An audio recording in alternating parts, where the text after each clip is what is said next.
Atenção, partida para o Grande Prêmio Presidente Fábio da Silva Prado. O betting começa aqui. E saem agrupadas as competidoras, ainda não há definições. Vercília, Renane, Inveja de Birigui saem escassamente separadas. Melhora também a Turnê de Pirique.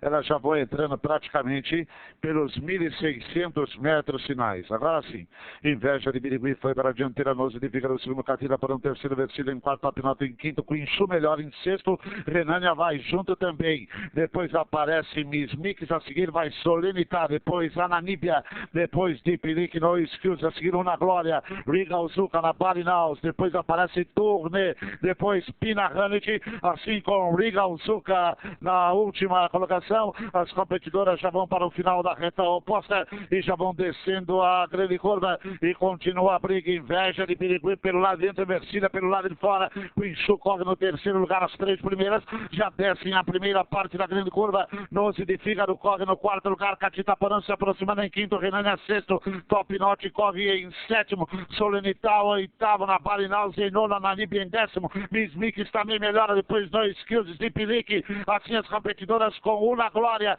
depois melhorando lá por fora, Dona Greta, Pina Hanit e Riga Uzuka, comportam uma última curvinha pela reta final. Inveja de Birigui por dentro, pelo lado de fora, Vercília, cruzaram os 400, avança Nose de Fígaro por fora, emparelho domina, Nose de Fígaro veio para a dianteira, Catita Porã melhorou e combinou, veio para a ponta, Catita Porã vai tirando vantagem, cabeça, pescoço, Quinchu avança pelo lado de fora, cruzaram os 200, Catita Porã na ponta, Top Note, pega a carreira, briga pelo segundo, a Namíbia avança aberta, vão passando pelo 100, No Skills melhora também, vão para os 50, Top Note dominou a carreira, foi para a ponta, Turnê segundo, No Skills briga com Catita Porã, cruza a faixa final, depois Riga Uzuka, a seguir Turnê, Pina Hanit e as demais.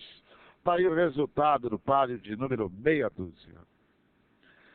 Transformou-se a carreira nos últimos 200